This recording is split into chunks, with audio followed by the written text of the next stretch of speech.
Nawashukuru ndugu zangu. Siku nyingi nilikuwa na nia ya kupita Stone Town nije niwasalimie.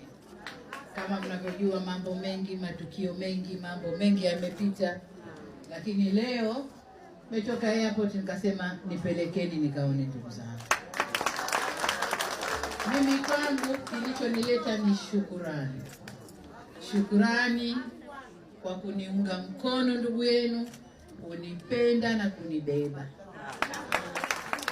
Najua hii ndio desturi yetu wa Zanzibar. Hii ndio desturi yetu. Najua mlikata pua mkaunga nini? Sasa huo uso unakaje? Unakata pua unaunga hapa. Pua tundu, unaziba tundu la hapa, pua haipo. Lakini mlifanya ndugu zangu. Nawashukuru, asanteni sana. Mmenipa nuru, mmenipa heshima, mmenipa kuheshimika niliko. Na wanasema kama zawadi mlionipa hapa, mtu ni wapi? Mtu ni kwao. Kwa hiyo nimekuja niwasalimie, tuonane. Alhamdulillah nimeponea.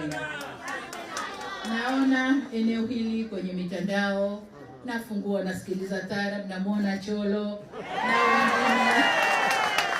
Natamani nifike lakini leo alhamdulillah nimefika. Alhamdulillah. Kwa nawashukuru ndugu zangu. Langu kubwa tushikamane. Tupendane. Tusiharibu kisiwa chetu, nchi yetu. Twende vizuri. Mkifanya vizuri huku mnanipa nguvu kule. Kwa hiyo mimi nawashukuru sana.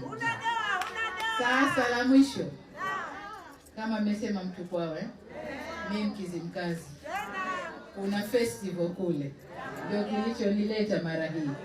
Kwa hiyo karibuni tushangilie pamoja.